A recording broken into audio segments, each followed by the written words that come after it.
in my opinion. There's the opposite side of that, which is what my secret does, which he doesn't really care if you're fighting him left or right side. He has his dominant side. I'm not going to say what his dominant side is, but he has his dominant side. So it doesn't matter if I'm right-handed and you want to fight me with your left side forward, we're fighting in an open stance. I got techniques for you because you're in an open stance with me. If you want to fight me in a closed stance and we both have the same power side forward, then I've got techniques for you. So you can do it one way or the other, but it's really great if you can push yourself to develop both of those concepts. So back to the pattern. Right, so I'm in the center, and again, it's similar to the plus sign. I move back, or I move forward, but when I get to the middle and I get going, think of it like this, right? I have 3 directions I can go forward, 2 to the side, and this way, right? Some are more limited than others whenever I start, right? But I can step through here, or maybe I pull back to the center, and I step out to the side, or I turn. Maybe I take 2 steps here, I turn around, I step, I come back this way, I turn around, right? If you're following what I'm saying, right? I'm in the center, I'm going to go in this diagonal, I step, and the same thing, whether I'm doing evasions, parries, strikes, or kicks, when I do this pattern, just like the others, right? So I'm here, strike, when we move here, strike, I turn, strike, I turn, come back to the center, strike, I step backwards, strike, I'm back to the middle, I turn around, strike, I turn, strike, now I'm going to this diagonal, strike, and I can do the same thing with parries, right? Now please understand, you're going, but he's not doing that too great, whatever. I'm just trying to squeeze like 3 hours of the content into 25 minutes if I can. Anyway, same thing with the parries, right? Think I can do them offline. He's coming at me here. I parry into this diagonal. Really helps me with getting the flank side, right? And the same thing, I can just return and look here as a strike, right? I'm back here, and maybe I want to take this diagonal now, right? So I parry like I'm trying to get his flank, and then from here I can turn my gaze here as I'm striking as I'm moving backwards, right? Back to the center. And also too, this switching, turning, just like we did in the plus sign, I can move this way. I can think about this like, in your mind, they're in front of you. I take this diagonal, just think, move with it, right? Envision where this person is. Think about the steps that it takes to do it.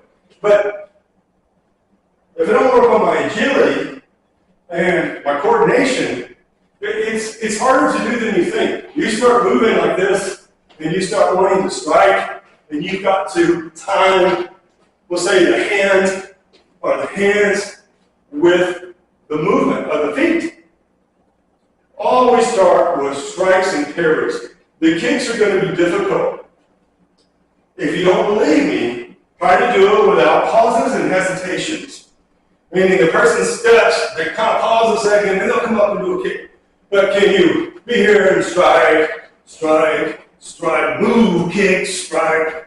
That's what you want to take out any hesitation, any pause that you got. And it's harder than you think. You can also integrate kind of a grappling position, right? So I'm already almost like this, and if you think about it, it's very much not like a grappler, right? A grappler gets here, or somebody wants to wrestle you, they kind of lower the base, the arms are somewhat out. I don't lean forward when I do this stuff, but here, so I can still just float forward, right? So think, even here, 1, 2, sink, right? 1, 2, sink. Work those changes, not just with the feet and how you work the hands, right? But change the base, right? If I'm up here striking, can I drop? Can I come back out? Strike, sink. Strike, sink. Think like that. It's very helpful. So anyway, there's so much more to cover in this, but as I merge these other videos together from the throws and some of the other slideshow stuff and some of the weapon play, we'll also do this fall. weapon play is realistic stuff. Batons and walking kind of things like this. This length, and baton length, like this one. And, but all of it works together. Like I said, hope it makes sense. The next video, we're going to cover specific kicks and some specific strikes for me that I would use for short range striking, kicking for striking rapidly. And then the fifth video will be over varying combinations, and some of those, probably at least half of them, we'll use those when we go through this dozen throws right here. Once we do this individual throw, you know the name of it and fundamental execution of it, then we're going to go back through and we'll take these short range kicks and strikes and we'll couple them with these throws, right? There's plenty of material like that on my YouTube channel, but not in this way. Anyway, what I'm getting at is this 12 throws, they're very practical. Anybody can learn these. It doesn't matter if you're doing some other Kung Fu style, or you're doing Taekwondo, or you're doing Karate.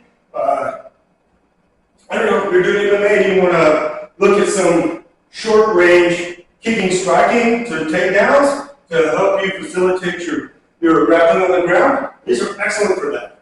So anyway, that's what this is about, and this is kind of like our fall project.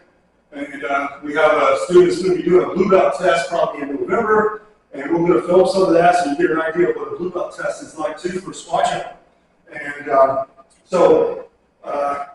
if you look at my video content, if you watch this video all the way through, there's application stuff.